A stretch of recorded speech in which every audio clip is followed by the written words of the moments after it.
this thing out, but I got a comment from Aussie50. I ain't sure if that's how you pronounce that, brother. Maybe you might want to say that in one of your videos. But you mentioned tungsten carbide, so what I'm doing here is I'm taking this lighter and I'm blacking it up. Might help with what's so windy. And I'm going to try to heat it with an HHO torch. See if I can carburize this thing. Because I did get some tip shatter in a quick little test I did last night. And then I'm going to try to cut with this thing.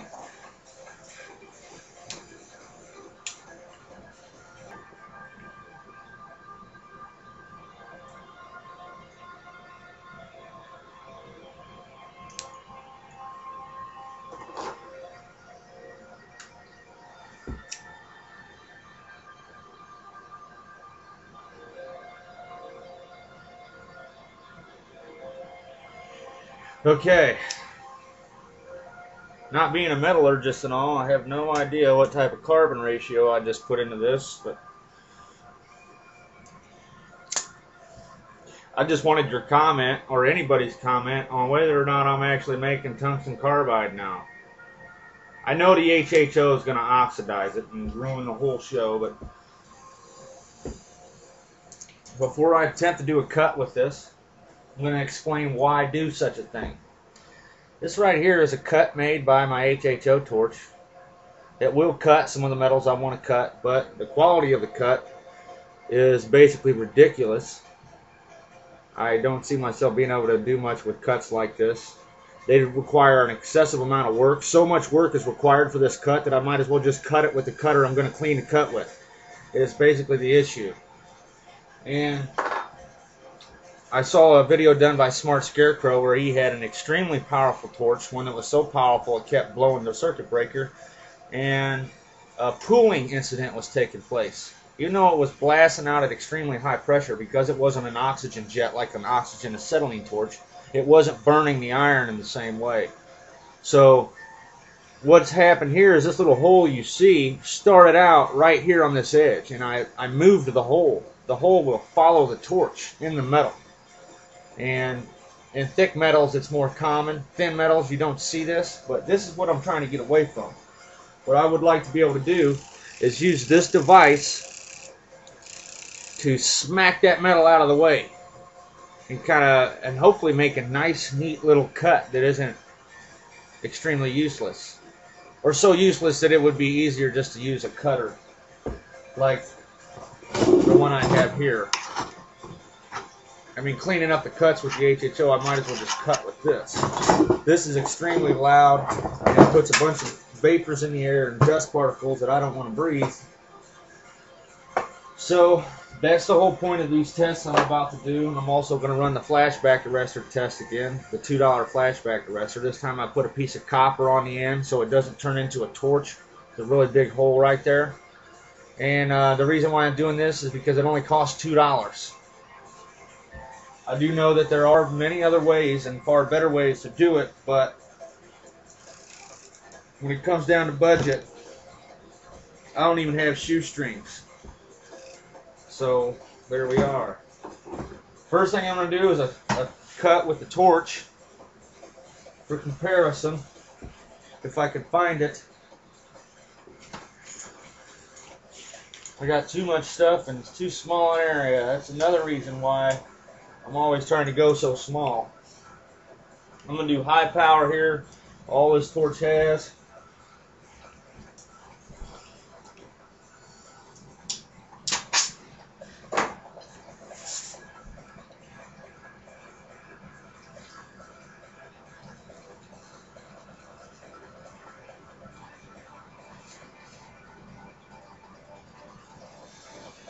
Actually, it's doing the whole thing on this metal too. Okay, so basically it was blasting a hole through, but it was welding closed right behind the torch. Neighbors are probably like, what the fuck?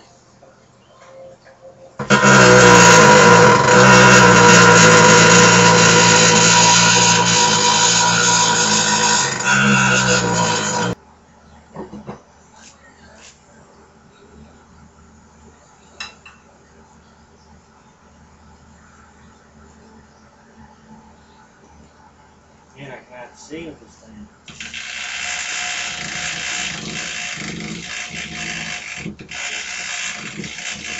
Wow! It's getting burnt.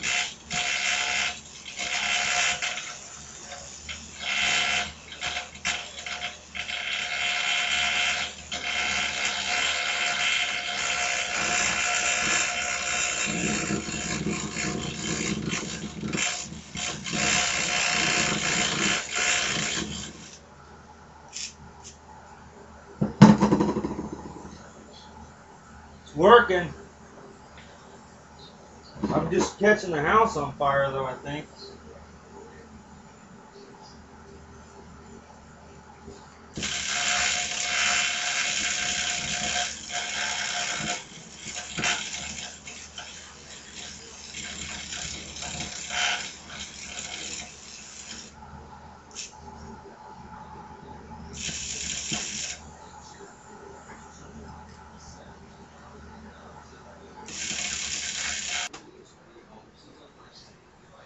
Okay, I'm going to have to stop these experiments. This plate I'm using is blue. Now, the wavelength of light that I'm attempting to avoid, I'm pretty sure, probably isn't filtered by blue glass for the simple fact that it is kind of a blue wavelength. So, I'm starting to see white dots, so the idea did work. It did punch the metal out of the way. But it's just not a clean cut still. It does definitely help this littler torch cut. As before when I tried to cut, you can see what happened there. It just wasn't going to do it. There was no way I was going to be able to cut this in half. But I could have kept this going, and if this was thicker metal, I don't know how it would have worked out.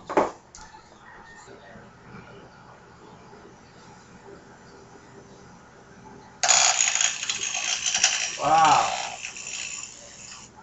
That, however, is quite effective. Yeah, it's cutting amazing through this stuff. A lot cleaner. And this is the cuts that were made with that. They're not much better, but this one here I got nice and straight. I was trying to knock the metal out of the way as it turned white hot. I didn't want to let it get to a molten state. Maybe with a little practice, I can get a higher precision cut. The little thing's getting red hot.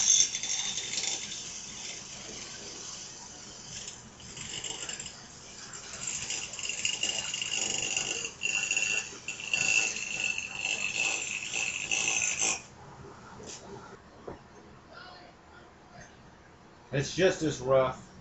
It does cut faster and a lot easier, but it's just as rough, so.